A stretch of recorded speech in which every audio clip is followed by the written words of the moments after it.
salve galera! No vídeo de hoje vamos comentar a prova de História da Unicamp, primeira fase 2020. Vamos lá? Então vamos lá para a gente comentar essa primeira questão. Vamos lá ao texto. Os imperadores romanos que reinaram no século II administraram um vasto império. Eles se tornaram mais abertamente monárquicos e dinásticos, particularmente fora de Roma, onde não precisavam se preocupar com os humores do Senado. Emergiu uma corte itinerante que competia por influência. Comunidades provinciais enviavam um embaixador atrás do outro para acompanhar o imperador onde quer que ele pudesse estar. Poderiam encontrar Adriano às margens do Nilo, ou supervisionando a construção da grande muralha que cruzava o norte da Britânia, ajudando a projetar seu templo de Vênus diante do Coliseu, fazendo um discurso para soldados na África. O império era governado onde o imperador estivesse. Bom, a partir desse texto, a pergunta. A partir da leitura do texto, assinale a alternativa correta. A. O Senado composto por notáveis. Aqui há um problema, que o Senado, na verdade, ele era composto dos homens mais ricos de Roma, mais poderosos. Eram os patrícios. Então há um problema aí, não é? Esse Senado fazia oposição à centralização do poder do imperador. Ele não fazia oposição, né? Vamos dizer que ele competia com o imperador pelo poder. E garantia a centralidade do governo em Roma e a democratização das decisões governamentais. Você, lendo o texto, você percebe que, na verdade, o governo, cada vez mais, né, durante a história do Império, estava descentralizado. O Adriano estava às margens do Nilo, ou estava na Britânia. Então, em cada hora ele estava em um lugar. Então, havia uma descentralização, não é? Então, veja que a A está completamente errada. B. O Império Romano foi marcado pelas disputas de poder entre o imperador e o Senado. É o que fala o texto, não é? Os conflitos entre eles acabaram por resultar na diminuição do poder do Senado no que diz respeito à administração pública. É exatamente o que o texto fala, não é? Que o imperador ele vai cada vez mais controlando a administração pública. E o Senado vai ficando cada vez mais decorativo nessa área ao longo da história imperial, que é uma história longa, não é? Começa em 27, né, antes de Cristo e vai até a queda do Império Romano Ocidental em 476. C.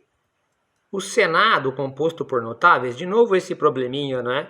Apoiava a centralização do poder nas mãos do imperador. Não, ele disputava ali, não é? A nova estrutura política do império permitia a mobilidade de administração pública, representada pelo imperador. Essa parte final aí está correta, né? Mas a C não está integralmente correta. D. O império governado por militares já é um problema, que nem sempre, vamos dizer assim, que o imperador seria um militar, né? Opunha-se às comunidades provinciais. E não está dizendo no texto que se opunha a comunidades das províncias. Ao contrário, se sustentava nelas, né? Isso levou ao desaparecimento do Senado como instituição responsável pela administração pública. É até questionável pensar que se em algum momento o Senado foi o responsável pela administração pública, porque mesmo na República, quem governava essa parte eram os cônsules, né? Os pretores, questores, todo esse pessoal dessa administração que era eleito, na verdade, não é? O Senado ele era a instituição mais poderosa e ratificava as leis, não é? Impunha as leis, mas quem as aplicava, as administrava eram esses magistrados. Isso na República. Então é bem questionável o que está dito na D. Portanto, ficamos com a alternativa correta nessa questão. Alternativa B. Vamos agora para discutirmos a questão número 2. Observe que estamos saindo da análise do período antigo, da Antiguidade Clássica, agora já com uma questão sobre Idade Média. Observe essa estrutura da prova, não é? Então vamos ao texto dessa questão. O surgimento das primeiras universidades, nos séculos XII e XIII, marca um momento capital da história do Ocidente medieval. Em relação à época anterior, esse momento comportou elementos de continuidade e ruptura. Então há coisas que permaneceram e coisas que mudaram. Os primeiros devem ser buscados na localização urbana das universidades, no conteúdo dos ensinamentos e no papel social dos homens de saber. Já os elementos de ruptura foram inicialmente de ordem institucional. No âmbito das instituições educativas, esse sistema era novo e original. As comunidades autônomas dos mestres e dos estudantes eram protegidas pelas mais altas autoridades leigas e religiosas daquele tempo, permitindo tanto progressos no domínio dos métodos intelectuais e em sua difusão como uma inserção mais eficiente das pessoas de saber na sociedade da época. Bom, vamos ver o que se pergunta. Considerando o texto e seus conhecimentos sobre o período medieval, assinale a alternativa correta. A Igreja Católica apoiava a estruturação das universidades medievais, que representavam o avanço das ciências e a superação de dogmas e teorias teocêntricas.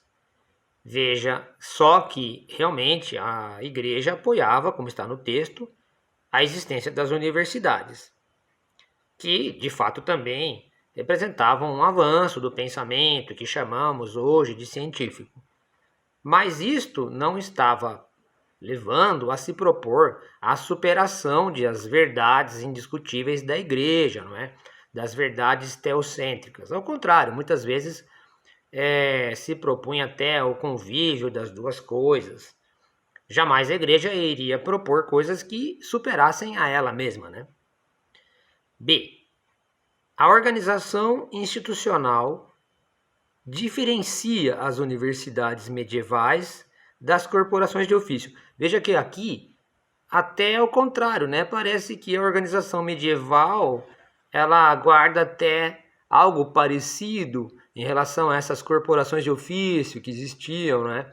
No período medieval, da Baixa Idade Média, né? Sapateiros, ferreiros, carpinteiros, né? Agora homens de conhecimento, né? Formavam como se fosse até uma própria confraria, uma própria vida própria, né? Então, ao contrário, até parece que tem uma certa relação entre as organizações, visto que seu método de estudo estava calcado na escolástica, caracterizado pelo atraso do mundo medieval. É bem complicado, né, dizer que a escolástica é que vai levar ao atraso, um suposto atraso do mundo medieval. C. Uma ruptura trazida pelas universidades medievais foi o início da atuação dos copistas nas bibliotecas. Está errado, não é? Porque os copistas já agiam, né, e existiam desde antes, já na Alta Idade Média, e não em universidades, mas agiam e trabalhavam, não é, nos mosteiros, né, os famosos monges copistas.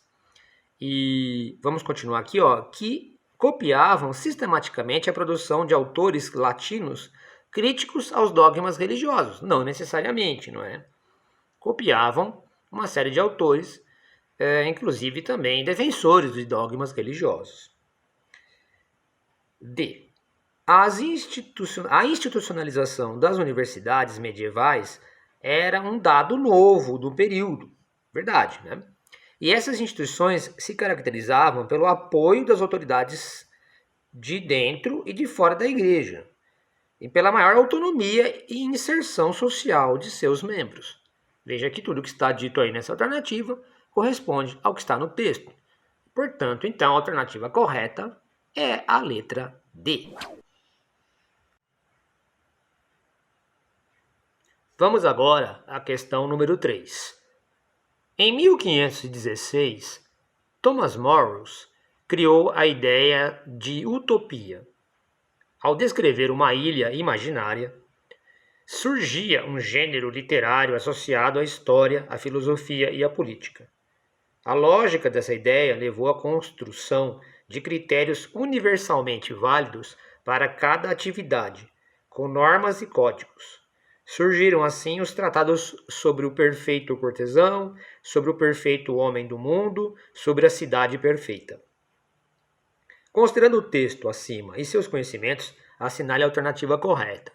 Então veja que a obra Utopia de Thomas Morris, no século XVI, está ligada à época do Renascimento, e ali ele descreve uma ilha em que todos eram perfeitos, não havia perseguições, todos eram felizes. Então, a obra está mais ligada a uma crítica social, à defesa filosófica da não perseguição, da tolerância. É mais ou menos esse o foco e o objetivo do Morris ao escrever isso. Então vamos às alternativas. A obra de Morris, escrita na Inglaterra, baseou-se na experiência de soberanos da Itália e da Alemanha que constituíram novas cidades no século XV planejadas geometricamente. Então, não tem a ver com o planejamento urbanístico da cidade. Essa é uma cidade apenas fictícia, uma ilha, não é? Fictícia, onde as questões centrais são as questões filosóficas, são as questões do espírito, vamos dizer assim. Não tem nada a ver com planejamento e tal. Se você for buscar uma origem para esse pensamento do Thomas Morris, está lá na Antiguidade Clássica, né? A República de Platão, por exemplo. B. Grão-chanceler da Inglaterra, Morris exerceu uma ação humanista. De fato, ele está ligado ao humanismo do Renascimento, em um mundo renascentista de crises e instabilidades contínuas. E nesse contexto publicou sua obra Utopia. Veja que essa alternativa está boa, né? C. A partir do princípio filosófico da utopia, foram escritos vários tratados renascentistas. O Príncipe de Maquiavel ilustra a melhor versão do cortesão atuante no mundo utópico. Não, está errado. Logicamente, então, que os escritos de Morris influenciaram, como o próprio texto diz, mas não Maquiavel. O Maquiavel estava preocupado com a conquista e a manutenção do poder. É uma obra mais ligada ao comportamento político, em que o governante de maior sucesso, né, de virtude e fortuna, é aquele que mais habilmente ajustaria seus princípios morais às circunstâncias. Então, a obra O Príncipe não dialoga desta forma com a utopia de Thomas Morris. D. A Ilha da Utopia, perfeitamente racionalizada, marcou o urbanismo renascentista na Europa e no Novo Mundo. Então você vê que mais uma vez insiste nessa questão do urbanismo, quando não é esse o centro da questão. Obviamente que havia na época o renascimento comercial urbano, mas não um projeto urbanístico racional de construção de cidades, por exemplo. E o livro não está falando sobre isso. O esgotamento dessa ideia de utopia ocorreu com a ideia de distopia no século XX. Se você for buscar as origens da distopia, não é? Que é essa ideia de você ter um universo paralelo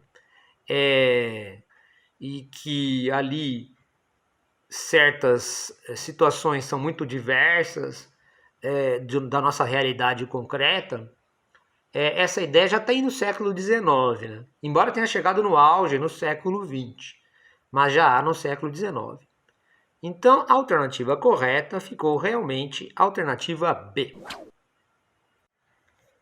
Vamos agora à questão número 4.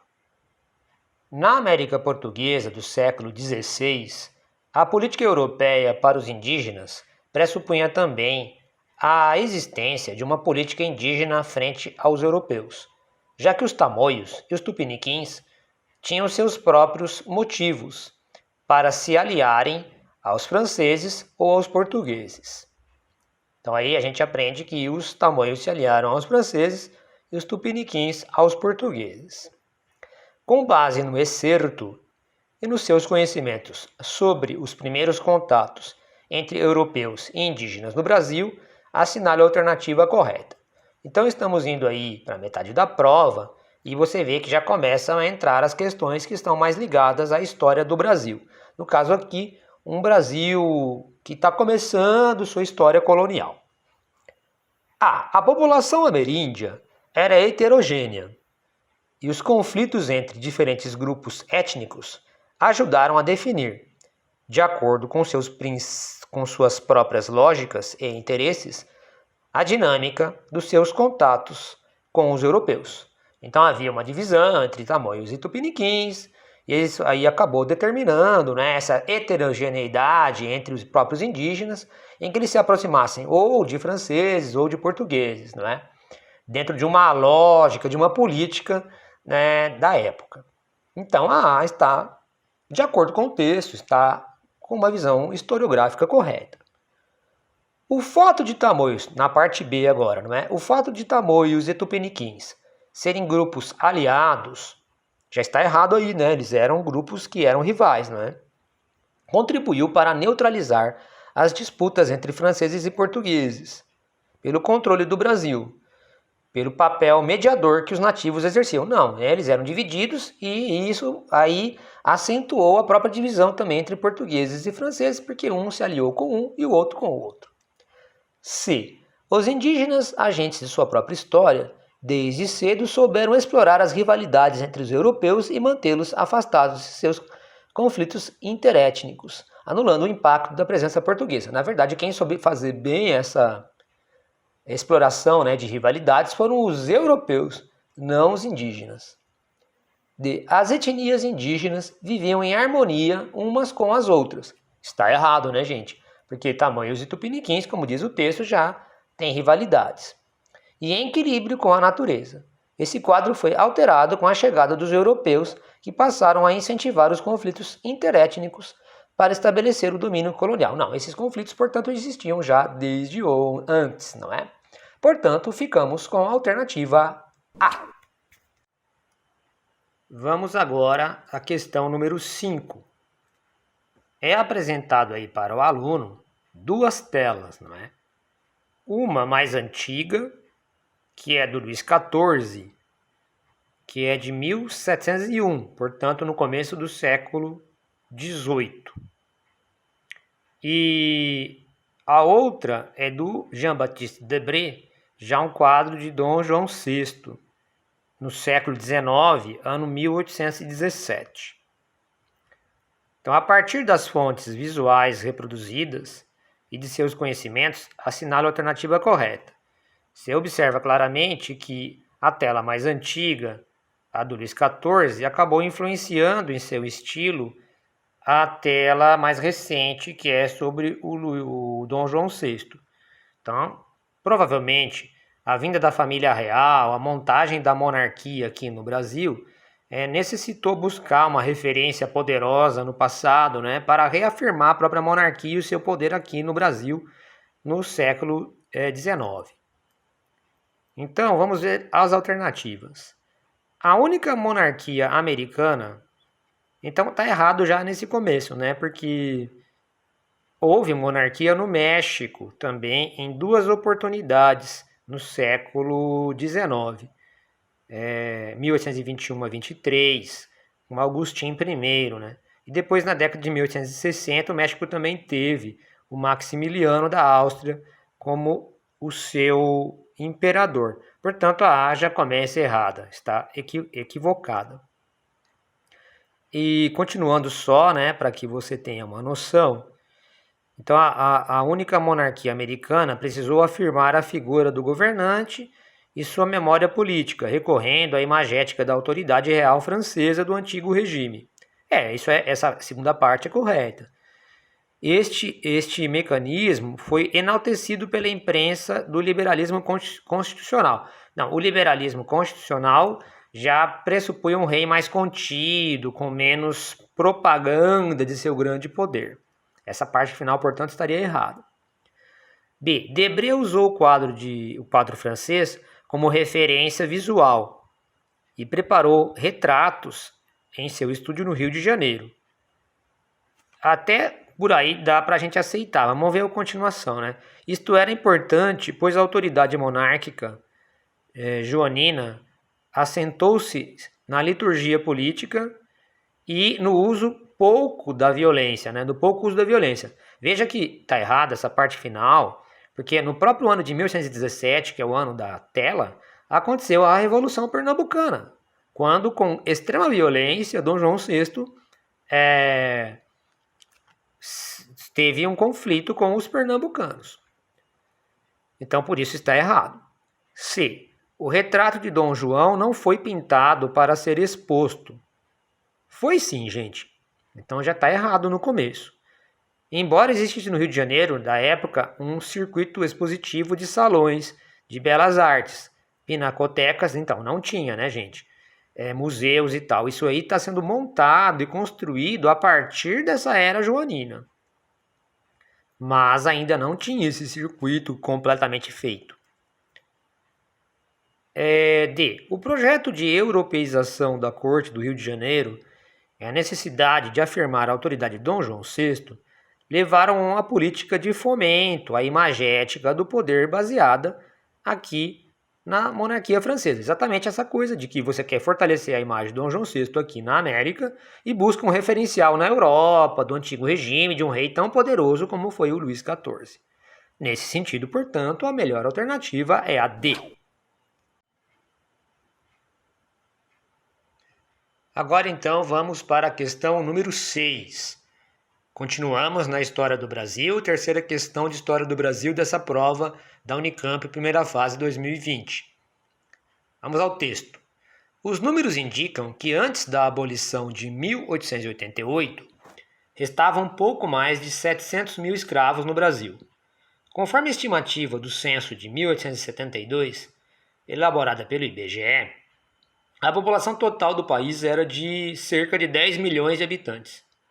Isso indica que grande parte da população de cor, pretos e pardos, já havia adquirido a liberdade por seus próprios meios, antes da Lei Áurea. E aqui se grife, né, esses seus próprios meios.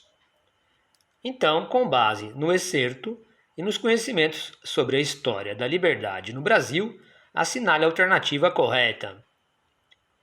A maioria da população negra já era liberta antes de 1888, porque as províncias escravistas do Sudeste, almejando abrirem-se para a imigração italiana, vinham adotando medidas abolicionistas desde o fim do tráfico de 1850. Aí, por isso que eu mandei você grifar a ideia de que os pretos e pardos já haviam adquirido a liberdade por seus próprios meios, porque a coloca o protagonismo desta liberdade na elite escravocrata, e que ela vai aprovando medidas que vai libertando aos poucos, não é, por meio da lei do ventre livre de 1871, né, ou a lei dos sexagenários de 1885. Então isso faz um protagonismo para essa elite escravocrata que ela aos poucos estaria supostamente abolindo a escravatura. Mas o texto ele foca em um processo muito mais amplo, que desde a época colonial, né, há estratégias que os escravos eles vão mantendo para irem aos poucos ganhando sua própria liberdade. Nesse sentido, é que a gente abandona a alternativa A. B. Em termos globais, o grande percentual da população livre de cor reflete o peso demográfico da população liberta, concentrada nas províncias pouco dependentes da escravidão, como Santa Catarina e Paraná. Então, não tem em Santa Catarina e Paraná grande percentual de população livre lá, porque ali houve uma grande libertação de escravos negros. Não aconteceu isso. Ao contrário até, ali foi um foco muito grande de imigração dos poloneses, alemães, né, que foram para lá. Então não está certo a B. A maioria da população africana e seus descendentes já era livre quando a Lei Áurea foi aprovada, porque vinha obtendo alforrias através de uma multiplicidade de estratégias, desde o período colonial. Veja que essa alternativa está mais de acordo com a lógica que o texto coloca para o aluno. E D, o alto número de libertos antes de 1888 reflete o impacto da abolição dos escravos por parte do imperador Dom Pedro II, pois a família real era a maior proprietária de cativos durante o século XIX na região do Vale do Paraíba. Veja o absurdo da questão da alternativa D, dizendo que então o Dom Pedro II tinha então milhares de escravos e ele libertou os escravos, e isso que fez com que diminuísse a porcentagem de escravos no Brasil. Veja que é delirante a alternativa D. A correta, portanto, fica a alternativa C. Vamos agora então ler a questão número 7. Então vamos entrando na idade contemporânea mesmo, estamos no século XX. Na era da catástrofe, 1914-1945, com grande depressão desencadeada pela crise de 29, tornava-se cada vez mais claro que a paz, a estabilidade social, a economia, as instituições políticas e os valores intelectuais da sociedade liberal burguesa entraram em decadência ou colapso. A partir do excerto acima, que é do Eric Hobsbawm, e dos conhecimentos sobre o período histórico que vai de 14 a 45, é correto afirmar: a crise de 29 e as guerras mundiais levaram ao colapso do liberalismo político e econômico na Europa, e ao mesmo tempo a expansão das democracias liberais.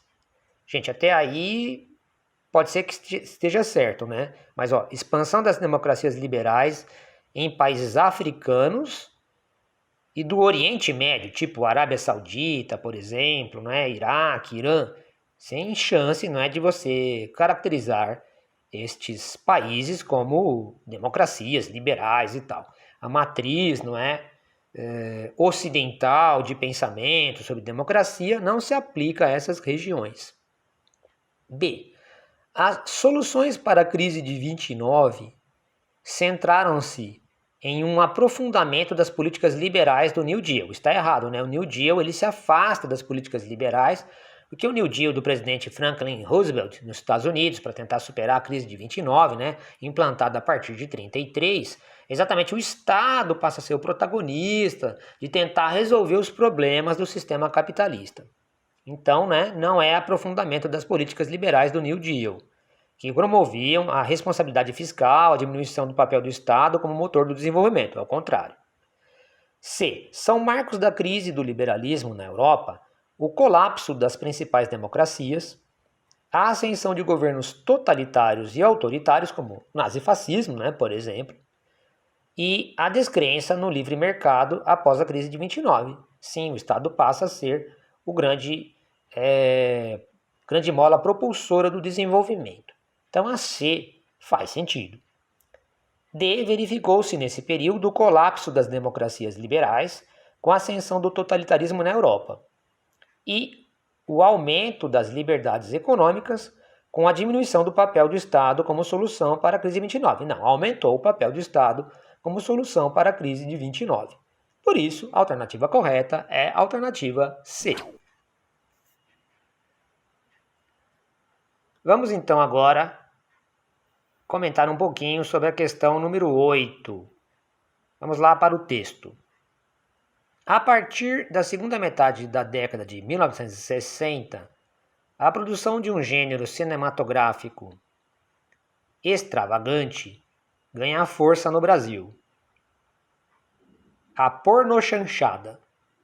Num primeiro momento, esta se mostrou como uma comédia leve, apesar de algumas cenas de nudez parcial, mas logo evoluiu para o que já era praticado pelo restante do mundo, a exploração do erotismo e da sensualidade no cinema para atender a um crescente mercado de consumo. Então é bom destacar que no Brasil, no cinema, nos anos 40, nos anos 50, haviam filmes leves, escapistas, ambientados principalmente no Rio de Janeiro, chamados de chanchadas. feitos principalmente pela Companhia Atlântida. Nos anos 70, esses filmes ganharam também um caráter de cenas de sexo, cenas de nudez, que foram ficando, inclusive, com o passar do tempo, cada vez mais fortes. Então, essas chanchadas receberam o nome de pornochanchadas.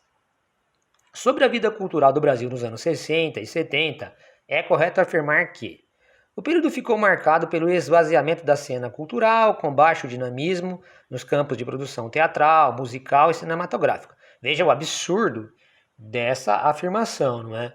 O Brasil teve, nesse momento, alto grau de efervescência cultural. No campo teatral, há muita coisa feita pelo teatro, né? Teatro oficina, uma série de peças que criticavam a ditadura militar, não é? Na cena musical, festivais de música popular brasileira, né? A MPB também criticando aquele contexto, no cinema novo, não é? No caso do cinema, dessa atividade cultural. Então é uma coisa muito efervescente. Então A é absurda. B. A pornochanchada foi financiada pelo capital estrangeiro no Brasil durante o regime militar, pois a indústria cinematográfica, em razão dos seus altos custos, passou a ser fomentada sobretudo por empresas norte-americanas. Está errado porque quem fazia esses filmes era a própria empresa estatal, chamada Embrafilme. C. O gênero pornochanchada pode ser considerado um movimento de contracultura, por seu caráter de contestação política através da linguagem chula. Então, usar linguagem chula não leva nenhum filme a ser considerado contra a cultura, não é? E por suas estreitas conexões com produtores culturais ligados à Tropicália. Não necessariamente os produtores culturais da época que fizeram as pornochanchadas eram ligados ao movimento do tropicalismo. A explosão dos filmes do ciclo da pornochanchada e de seu sucesso de público ocorreram com um contexto marcado, de um lado, pela revolução sexual, sim, não é?